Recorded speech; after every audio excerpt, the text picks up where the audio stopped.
স্কুলে পড়ুয়ার সংখ্যা ৮২ আর mid day মিলের খাতায় পড়ুয়ার সংখ্যা ৪১০। পড়ুয়া সংখ্যা ৫ গুণ বেশি দেখিয়ে মিড ডে মিলের টাকা আত্মসাতের অভিযোগ। কাটোয়া ১ নম্বর ব্লকের কৈথন প্রাথমিক স্কুলে উঠেছে এমনই অভিযোগ। প্রধান শিক্ষকের বিরুদ্ধে স্কুল শিক্ষা দপ্তর ও বিডিওর কাছে অভিযোগ স্কুলের সহ শিক্ষকদের। খুদে পড়ুয়াদের মিড ডে মিলে লক্ষ লক্ষ টাকা আত্মসাৎ করতে সরকারি অ্যাপেও তথ্যে গরমিল। অভিযোগ কাটোয়ার ওই স্কুলের সহ শিক্ষকদের। নথিতে ভুল ত্রুটি সংশোধন করা হয়েছে, কোনো বিনিয়ম হয়নি দাবি করেছেন প্রধান শিক্ষক অসীম মণ্ডল। অভিযোগের প্রেক্ষিতে তদন্তের আশ্বাস দিয়েছেন স্কুল পরিদর্শক।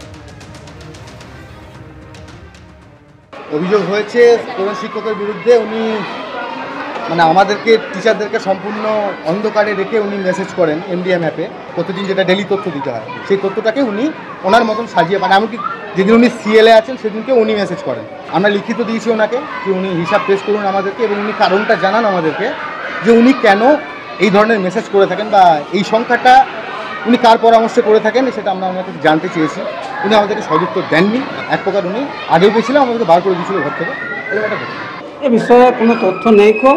বিডিও অফিসে একটা ভিজিট হয়েছে, সেখানে বিডিও সাহেবের সঙ্গে কিছু কথাবার্তা হয়েছে। আমার কিছু ভুল ত্রুটি কাগজে কিছু ভুল ত্রুটি ছিল, সেগুলো সব বিডিও সাহেবের মতামত অনুসারেই চলা হবে, ঠিক হয়ে যাবে। বিডিও সাহেবের কোনো গরমিল নেই, ওই ধরনের কিছু গরমিল কিছু নেই। এইরকম অভিযোগই আমার কাছে স্কুলের যারা অ্যাসিস্ট্যান্ট টিচার আছেন ওনারা সম্মিলিতভাবে একটা অভিযোগপত্র গতকালই জমা করেছেন।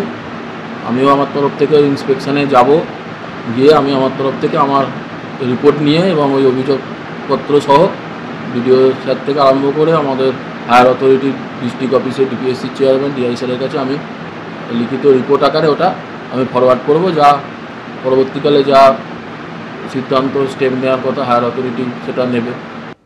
মালদার বৈষ্ণবনগর থেকে বিপুল পরিমাণ জাল টাকা উদ্ধারের ঘটনা ঘটেছে। ২১ লক্ষ টাকার জাল নোট বাজেয়াপ্ত করা হয়েছে।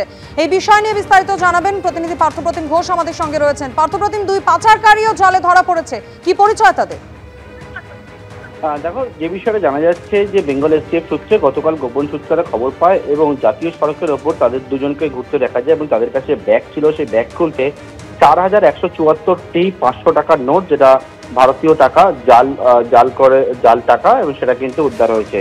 যে টাকার পরিমাণ প্রায় ২১ লক্ষ টাকা, অর্থাৎ ২০,৮৭,০০০ টাকা, সেই টাকা কিন্তু উদ্ধার হয়েছে। এবং মালদার দুই বাসিন্দাকে গ্রেপ্তার করা হয়েছে। একজনের নাম হচ্ছে হাজরাত বিলাল ও অপরজনের নাম হচ্ছে তরিকুল ইসলাম, এবং এই দুজনই মালদারি বাসিন্দা। এবং মূলত যে বিষয় জানা যাচ্ছে, বাংলাদেশ থেকে কিন্তু এই জাল টাকা তৈরি হয়ে সেই টাকা এসেছিল এখানে মালদা সহ বিভিন্ন জায়গায় ছড়িয়ে দেওয়ার কিন্তু মূল উদ্দেশ্য ছিল বলে জানা যাচ্ছে। দুজনকে গ্রেপ্তার করা হয়েছে। বিপুল পরিমাণে এই টাকা তাদের কাছ থেকে উদ্ধার হয়েছে এবং বৈষ্ণবনগর থানায় এলাকায় পিটিএস মোড় থেকে এই বিপুল পরিমাণ টাকা উদ্ধার করেছে বেঙ্গল এসটিএফ এর গোয়েন্দারা। ধন্যবাদ পার্থপ্রতিম।